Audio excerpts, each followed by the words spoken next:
Bonjour à tous et bienvenue sur boursicoté.com pour cette nouvelle analyse technique Forex et matières premières avec une paire de devises euro-dollar qui reste ici dans sa zone de range, toujours entre 1,0780 ici et 1,10. Alors on est venu ici chercher la zone médiane de ce range, voilà, proche ici des 1,0880 pour au final venir rebondir sur cette zone et revenir ici au contact des 1,10. Donc cette configuration clairement elle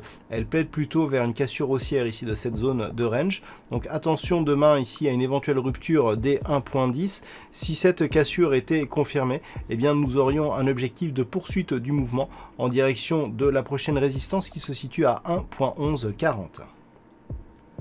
Et puis sur la paire de devises livre sterling contre dollar américain, on a des mouvements qui sont très hésitants actuellement. Alors on a bien vu ici la cassure des 1,22 qui a été reprise, cette zone. On a vu une cassure et puis finalement les cours sont revenus assez rapidement dessus. Alors sur cette phase, on voit ici que les cours se sont équilibrés même au-dessus puis en dessous de cette zone, et puis on a eu cette phase de volatilité assez générale qui correspond à une baisse du dollar aujourd'hui, qui a donc propulsé ici les cours de la paire de devises GBP USD d'un peu plus de 100 pips, puisqu'on est passé ici d'une zone à 1,22 à des niveaux au-delà des 1,23, 1,2330 approximativement, et surtout on a désormais une succession de points bas ici et une succession de points hauts qui est plutôt haussière, qui contraste ici avec toute cette dynamique que nous avions ici. On est en train ici de marquer un retournement de tendance, donc après avoir cherché un enfoncement ici de cette zone des 1,22. Donc clairement on est en train de changer de sens. Alors par rapport à la configuration générale, tout ce que l'on peut dire, c'est que si cette zone des 1,22 est désormais validée en tant que support, on risque de connaître une nouvelle zone d'évolution ici entre ce niveau de support et donc la zone des 1,2645, ce qui ferait revenir ici la paire de devises dans une phase de range court terme.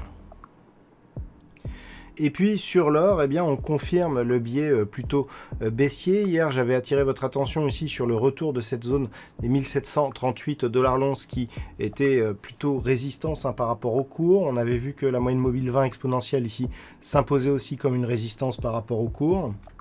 Donc on est toujours ici dans cette configuration, on n'a pas eu de nouveau point bas significatif, mais encore ici un retour sur cette moyenne mobile dans la journée, avant ici une cassure et donc un retour des cours ici sous cette zone des 1720 $ l'once que nous avions eu en point bas ici lors de la séance du 21. Donc on marque ici un signal de poursuite du mouvement baissier et donc on valide la réintégration des cours sous la zone des 1738 $ l'once, et donc lorsque l'on s'écarte un petit peu, on peut constater que les prochaines zones de points bas significatifs sont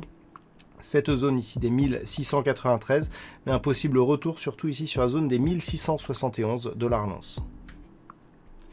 Et puis enfin sur le WTI, suite à ce point bas ici, on va continuer à valider la poursuite du mouvement haussier, puisqu'après la petite phase ici d'affaiblissement que nous avons eu la semaine dernière, on a repris ici un petit mouvement haussier et on a eu un nouveau plus haut significatif aujourd'hui de très peu, ce qui valide la poursuite donc de la dynamique. On voit ici que l'on revient sur la moyenne mobile 20 exponentielle. Toutefois, ce que l'on peut constater, c'est que la dynamique ici est en train de faiblir, puisque depuis ici ce point haut significatif,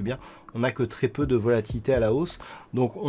c'est assez logique, on est à l'approche ici de la zone des 35,50 $ le baril, cette zone ici de résistance moyen-long terme qui avait été franchie sur gap baissier et au-delà duquel on avait eu du mal à remonter même juste après avoir ouvert ce gap. Donc il est tout à fait possible qu'on ait une mémoire de prix et que cette zone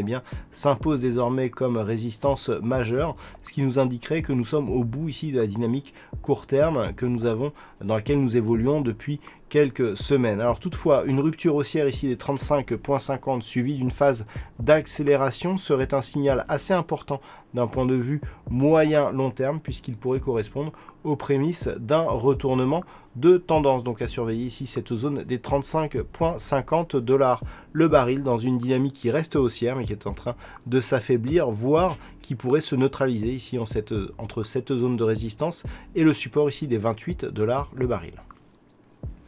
Voilà donc ce que l'on peut dire sur cette analyse technique Forex et matières premières. Passez une bonne soirée, on se retrouve dès demain pour d'autres analyses techniques, toujours sur le site boursicoté.com.